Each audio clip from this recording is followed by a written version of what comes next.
오늘 하나님 말씀 마태복음 1장 1절로 6절까지 우리 한 목소리로 함께 하도록 하겠습니다. 아브라함과 다윗의 자손 예수 그리스도의 세계라. 아브라함이 이삭을 낳고 이삭은 야곱을 낳고 야곱은 유다와 그의 형제를 낳고 유다는 다말에게서 베레스와 세라를 낳고 베레스는 헤스로를 낳고 헤스로는 람을 낳고 람은 아미나답을 낳고 아미나답은 나손을 낳고 나손은 살몬을 낳고 살몬은 라합에게서 보아스를 낳고 보아스는 루트에게서 오벳을 낳고 오벳은 이새를 낳고 이새는 다윗왕을 낳으니라. 다윗은 우리아의 아내에게서 솔로몬을 낳고. 아멘. 옆사람 감사합니다. 참 잘 오셨습니다. 주의 이름으로 환영합니다. 사랑합니다. 축복합니다. 예수 그리스도의 세계 안에 살고 있는 최고의 복된 분이 바로 당신입니다. 아멘. 그리스도 안에서 최고로 복된 사람이 누군가?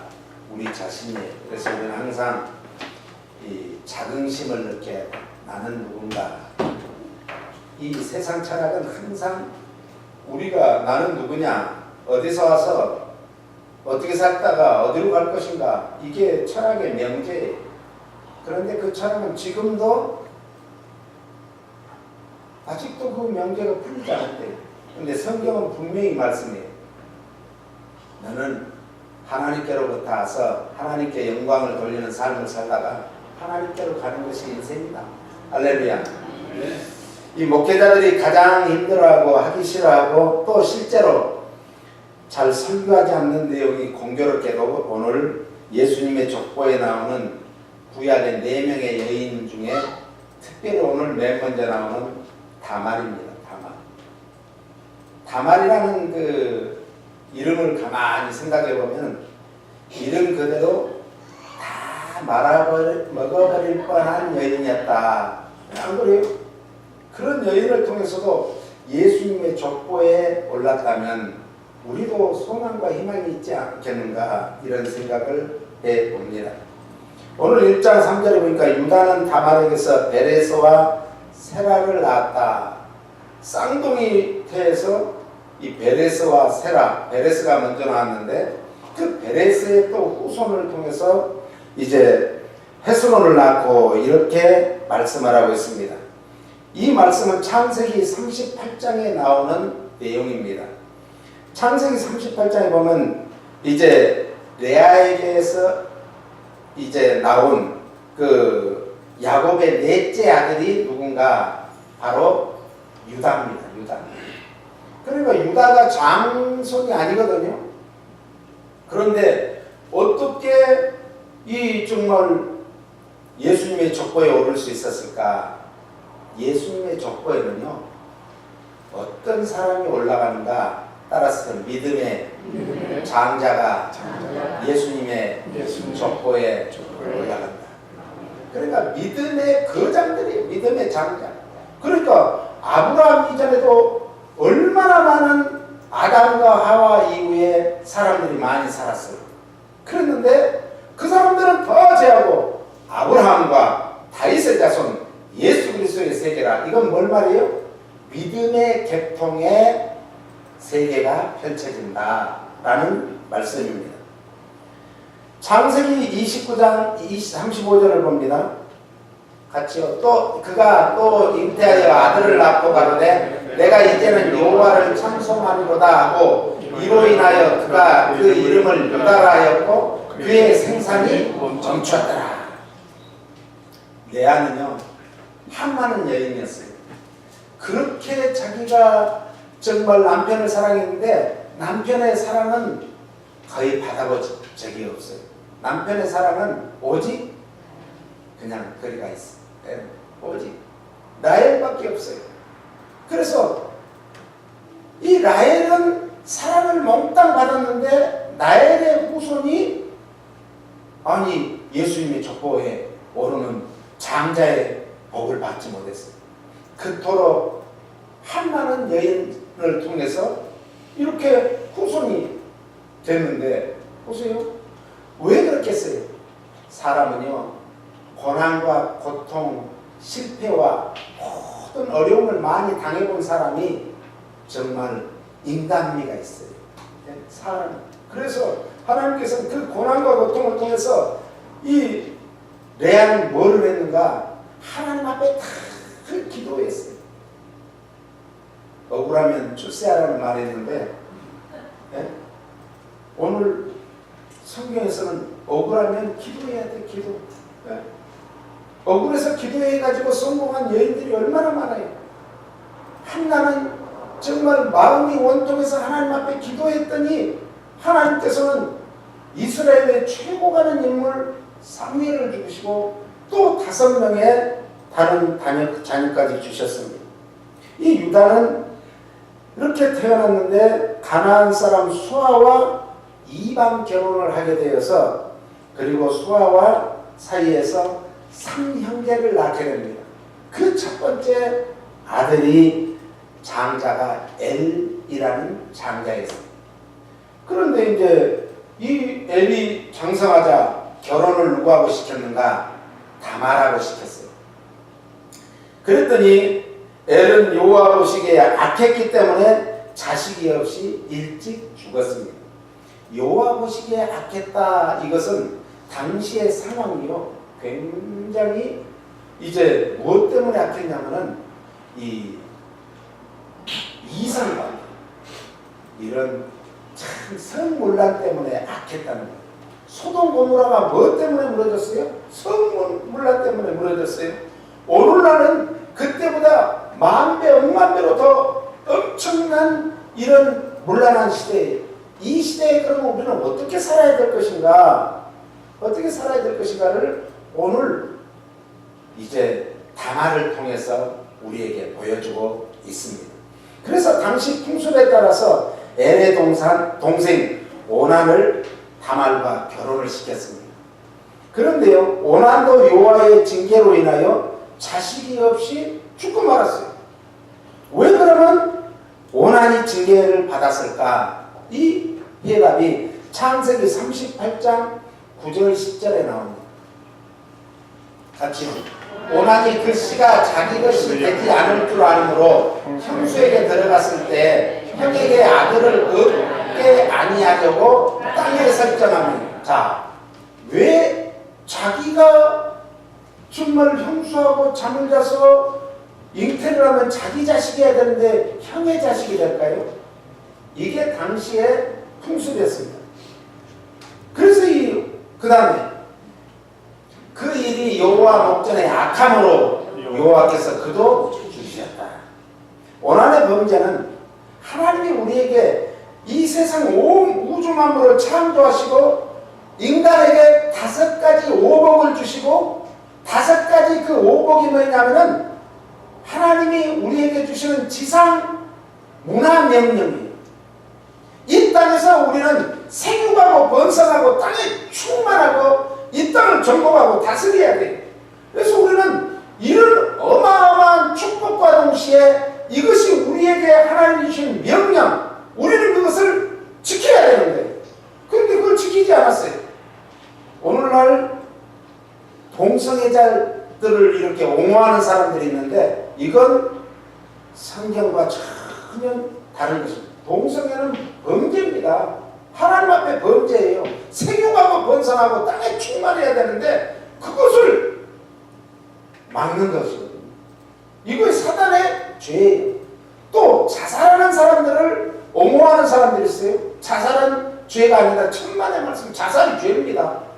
전에 한국에서 어느 기독교 언론사에서 5명의 발제자들이 나와서 자살에 대해서 또 이렇게 하는 그 토론을 하는 걸 듣고는 제가 깜짝 놀랐어요. 그 유명한 정말 목회자들, 신학자들이 나와서 하는 얘기가 자살은 죄가 아니다. 성경에 어디 자살이 죄가 아니라고 했어요? 왜 죄인 줄 아세요? 생명이 내 것이 아닙니다. 하나님의 것이요, 하나님의 것. 그래서 죄인 거예요. 그러니까 예수 진짜 잘 믿는다면 자살하려고 할 수가 없어요. 자살하고 싶어도 하나님 앞에 죄 때문에 자살 못하는 거예요. 목사님이 평신도 때 사업에 완전히 그냥 실패해가지고 자살하려고 한강다리로 갔대요. 떨어져 내리려. 왜 한강다리로 가는지를 모르겠는데 아무튼 한강다리로 갔대요. 그런데 저쪽에서 걸어오는 사람이 가만히 보니까 저 사람이 꼭 죽으러 가는 사람을 보였대요. 자기가. 그래서 그 사람이 급히 와서 말을 거는데 그게 모르겠어요. 죽으러 가는 사람 다 귀찮으니까 그냥 뿌리치고 가려는데 자꾸 당신은 하나님이 이 세상에서 제일 사랑하는 사람이야. 그 말이 이상하리만큼 자기 심령을 팍팍팍팍팍 때리더래요. 그래가지고 거기서 복음을 받아들이고 예수 믿고 목사님이 됐다는 그런 간증을 들었어요. 여러분, 자살은 절대 죄입니다. 그러니까 자살 사이트 같은 데 들어가서 같이 이렇게 하는 것도 그것도 죄예요. 거기서 자살을 방지하도록 하지 말도록 자꾸 독려하고 격려하고 위로해주고 그들을 거기에서 끌어내는 그런 일을 해야 될 줄로 믿습니다. 그래서 이제 하나님의 문화명령을 거역한 죄가 가장 큰 죄인데 그것이 뭐예요? 동성애 자살이에요. 그런데 또 생육하고 번성하지 못하도록 이 오난이 그런 죄를 지었잖아요. 그래서 하나님의 창조 질서를 깨뜨리는 죄는 하나님께 도전했던 루시퍼, 이런 엄청난 그 사단의 역사입니다. 이제 유다에게는 셋째 아들이 있었습니다. 그러므로 당연히 셋째인 셀라를 다말과 결혼을 시켜야 했는데요. 이 당시에 이 법이 이제 계대법, 당시의 법은 형사치수법이 있었어요. 빨리 바뀌어야지 그러면. 자, 같이 읽어봐요. 계대신앙을 이어가도록 배려하신 하나님의 배려법이요 창조의 법이다. 이것이 이제 형사치수법이라는 거예요. 형이 결혼을 해서 자식이 없이 죽으면 그 동생하고 결혼을 해서 그 가문의 대를 이어가도록 하는 것이 이것이 당시의 법이었고 사회적인 법, 국가적인 법, 하나님의 법이었어요. 이 법을 어긴 것이죠. 그래서 유다는 잘못 결정을 하고 맙니다. 참으로 중요한 결정을 해야 될 때 무엇을 가지고 결정을 해야 될까요? 어떤 기준이 있어야 되지 않을까요? 많은 사람들은 유다와 같은 결정을 합니다. 개인적으로 이것이 이해가 되는가? 이해득실을 따져요. 개인적으로 나에게 유익한가? 유익하지 않는가? 그것 따라서 결정을 해요. 이것은 아니죠. 두 번째로는 세상적인 결정, 세상 사람들이, 많은 사람들이 어떤 결정을 더 두둔하는가? 아무리 세상 사람 전체가 다 옳다고 해도 그게 옳은 게 아니에요. 하나님의 말씀이 아니면 아닌 것입니다. 우리는 그것이 중요합니다. 상황적인 결정이 있습니다. 선생님이라는 옛날에 영화가 있었어요. 천주교 신부님이 어쩔 수 없이 상황에 처해서 가지고 이제 그런 일을 하게 됩니다. 그런데 그 상황을 이제 적용을 해보면 그건 다 맞아요. 따라서 상황에 맞는다고 죄가 아닌 건 아니다. 상황에 맞는다고 해서 죄가 아닌 건 아니에요. 상황에 아무리 맞아도 어쩔 수 없었다 하더라도 죄는 죄예요. 회개해야죠. 이 유다가 그런 결정을 했어요. 이런 것들은 기준이 없는 신앙생활 하는데 원인이 됩니다. 신앙생활에는 하나님이 기준을 줬어요. 그 기준이 뭔가? 캐논이에요. 캐논. 캐논이 뭐죠? 하나님의 말씀을 캐논이라고 그래요. 성경을 캐논이라고 해요. 그러니까 오늘 여러분들이 우리의 모든 것의 기준은 바로 하나님의 말씀에 있는 줄 믿으시기 바랍니다. 유다의 불신앙적인 모습을 보십시오. 불신앙적인 생각은 결국 불신앙적인 행동을 낳게 되고, 불신앙적인 행동은 불신앙적인 결과를 낳게 돼서 결국 두 아들이 죽게 될 뿐만 아니라 자기가 범죄하게 되는 거예요. 그래서 결국 자부인 다말을 범하고 말았지 않습니까? 그럼에도 불구하고 하나님께서는 유다의 지파를 통해서 예수 그리스도를 이 땅에 오시게 하셨다는 사실을 믿으시고, 우리도 실수가 많다 할지라도 끝까지 하나님을 믿고 의지하면 그 믿음의 대통을 이어서 예수님의 족보에 기록되어서 천국의 백성, 거룩한 족속, 왕같은 제사장 삼으심을 믿으시기를 바랍니다.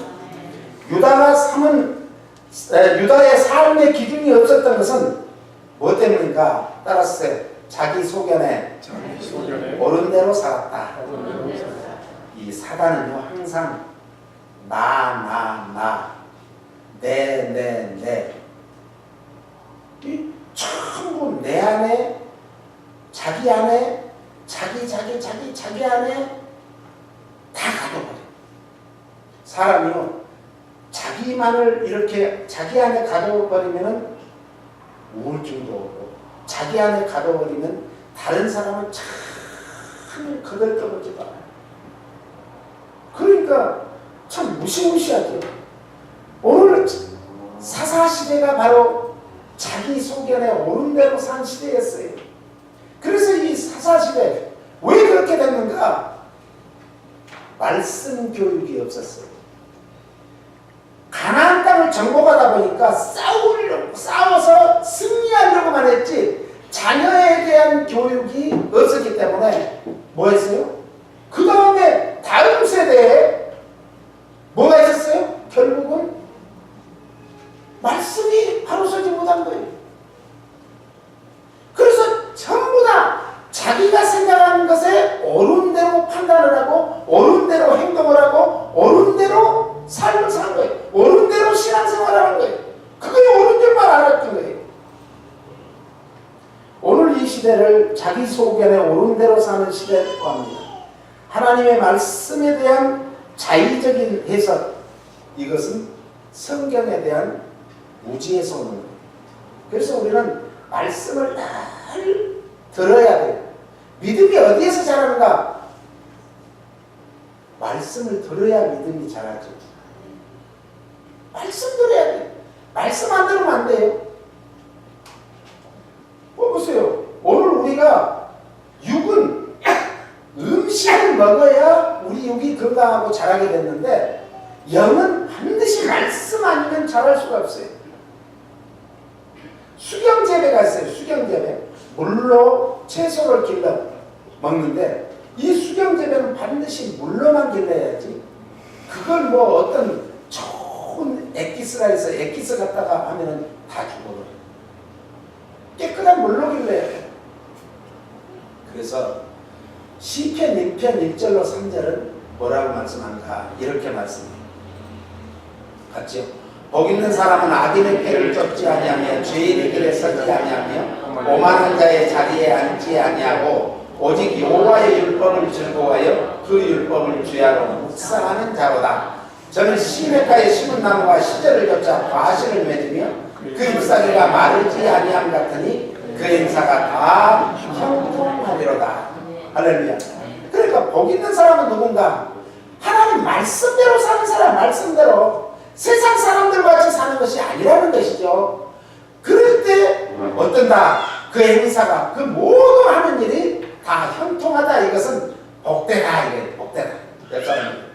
말씀대로 살면 당신이 하는 모든 일에 하나님이 복의 복을 주십니다.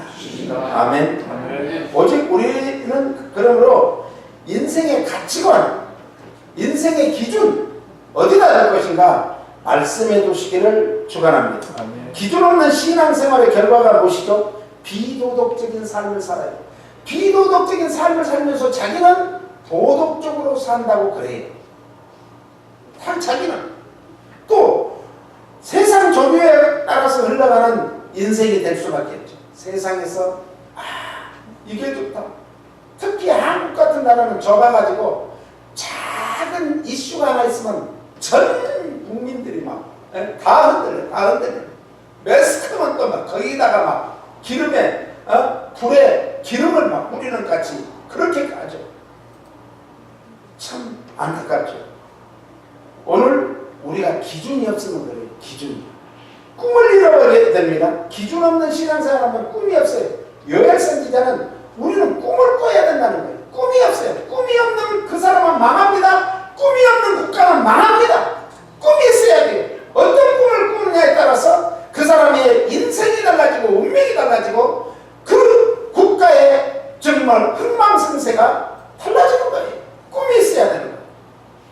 그래서 우리는 이제 목적이 있는 삶을 살아야 되는데 이 기준 없는 신앙생활을 하니까 목적을 잃어버리죠. 배가 방향을 잃어버린 것하고 똑같아요.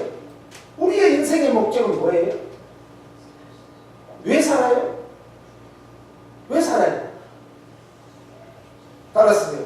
나는 잘 죽기 위해서 산다. 이게 인생의 목적입니다. 네? 우리는 한 번 왔다가 한 번 가는 것이 정한 이치다. 모든 인간은 다 죽어요. 다 죽어. 이 땅이 정말 천년만년 사는까지 이 땅에서 사는 것까지만은 아니에요. 짧은 인생입니다. 영혼에 비하면 짧은 인생이에요. 어떤 철학자가 이런 글을 써놨더라고요. 우리의 영혼은 참새가 바위덩어리를 콕콕콕 쪼아가지고 더 큰 바위덩어리를 완전히 없애는 것보다 없애는 것이 모래알만한 영혼이라고 했어요. 태평양의 물을 새가 한 모금 한 모금 먹어가지고 태평양 물이 다 마르는 것이 물 한 방울과 같은 영혼에 비하면 한 방울에 불과하다. 영혼은요, 말 그대로 영원한 거예요. 예? 우리는 잘 죽기 위해서 신앙생활하는 거예요. 제가 늘 강조하죠. 눈목자, 목적이 뭐냐면 눈목자는 눈목자. 적자가 무슨 적자냐면 흰백자에다 저녁석자 이걸 밝을 적이라고 해요. 우리의 눈이 나의 종말을 볼 줄 알아야 돼. 저녁을 볼 줄 알아야 돼요. 우주적인 종말도 볼 줄 알아야 돼요. 성경은 너의 종말과 우주적인 종말 가르쳐주는 거예요.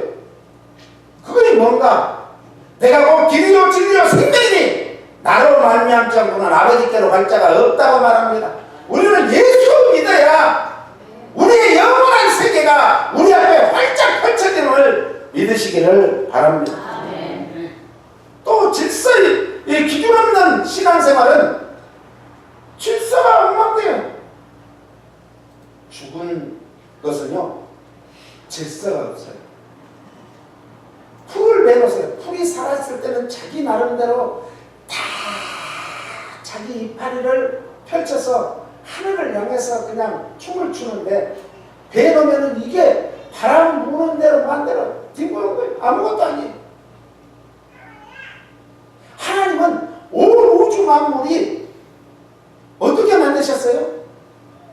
뒤죽박죽 된 것을 질서를 세우신 거예요. 빛이 있으라 하면 아하 다 어지러졌구나. 무엇부터 만들까? 그래서 질서를 세운 거예요.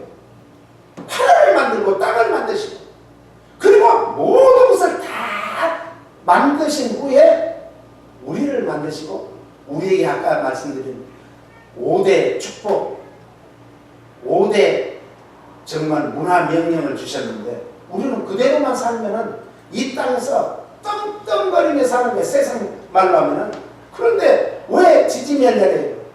말씀대로 살지 않았어요. 이성 없는 짐승 같은 삶을 살게 되죠. 기준 없는 신앙생활. 저는 이번에 한국의 참 대기업 그 총수를 보면서 화가 나는 불쌍하다. 자자손손대대로 먹고 살아도 넘치는 그 돈이 있는 사람들이 정말 소도시 정말 자기 전 재산을 바쳐서 그냥 프랜차이즈 가게 하나 따가지고 그거에서 정말 가족들이 전체가 정말 생업을 거기에다 걸고 사는 그 사람들한테 갑질을 해. 갑질. 그 사람들한테 삐땅쳐. 난 그걸 보면서 불쌍하다. 불쌍해. 그런 생각 안 들었어요? 자기 배만 채우려고 하는. 그래서 성경은 그걸 뭐라 하냐? 이성에는 짐승 같다. 말씀에 기준이 없는, 신앙에 기준이 없는 사람은 이성에는 짐승 같은 삶을 살 수밖에 없어요. 스토로지 같이 사는 거예요. 그러나 그분들이라 할지라도 예수님을 믿고 그 정말 신앙생활을 하게 되면 스크루지가 오픈을 해서 자기가 가진 것을 나눠줄 같이 나누는 삶을 살게 되지 않을까요? 우리는 그분들에게 손가락질하고 욕할 게 아니라 주여 저들도 영원히 구원받게 해주세요. 영원히를 구원받으면 저들이 이 세상이 다가 아니니까 그걸 움켜쥐지 않고 다 나눌 거 아닙니까? 수백 군데 정말 프랜차이즈가 있으면 그 사람들과 나눌 때 다 행복하고 다 또 거기서 나누면은 수천 수만 그런 정말 수십만 얼마나 많은 사람들이 기뻐하지 않겠습니까? 이거 인생의 정말 신앙의 기준으로 말씀을 기준으로 삼는 신앙생활하는 삶이에요. 신앙은요 삶이 바탕되어지지 않으면 삶에서 빛나지 않으면 너희는 세상의 소금과 빛으로 나타나지 않으면 삶에서 나타나지 않으면 그건 죽은 신앙이에요. 야고보 사도가 말씀했잖아요. 창세기 38장 11절은 이렇게 말해요. 유다가 그 며느리 다말에게 이르되 수절하고 내 아비 집에 있어서 내 아들 셀라가 장성하기를 기다리라 하니 셀라도 그 형들 같이 죽을까 염려함이라. 다말이 가서 그 아비 집에 있으니라. 유다가 이제 자기 자부 다말에게 좀 네 친정에 가 있어. 아직 셀라는 어리니까 내가 잘 길러놓은 다음에 너를 부을게. 이랬는데 아니 손을 꼽아도 연락이 없어. 그러면 다말은 친정 집에 가서 룰루랄라 놀았을까요? 친구들하고 이리저리 쏘아다녔을까요? 어쩌면 다말은요 친구들이 다 시집가버리고 자기 혼자 있었는지도 몰라요. 그리고 동네 사람들이 자기 지금 어린 딸들 있으면은 다말하고 놀지 마. 쟤하고 놀면 너도 시집가면 남편 죽어. 그랬을 수도 있어요. 그러니까 이 다말은 어때요? 외톨이가 된 거예요. 밖에 나가기도 싫어요. 그래서 뭘 했을까요? 하나님 앞에 엎드려 기도했지 않았겠습니까? 한마는 그 정말 눈물로 계속해서 기도했지 않았을까요?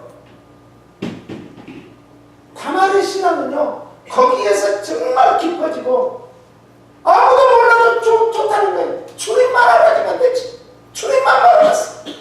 아무도 몰라도 좋아. 아무도 몰라도 좋아. 내 주님 가신 그 길을, 주님이 가신 그 길을 나도 가겠습니다. 이런 한마른 여인이 눈물을 흘리면서 기도했을 때 하나님은 그 기도를 들으시고 시아버지는 꽃입니다.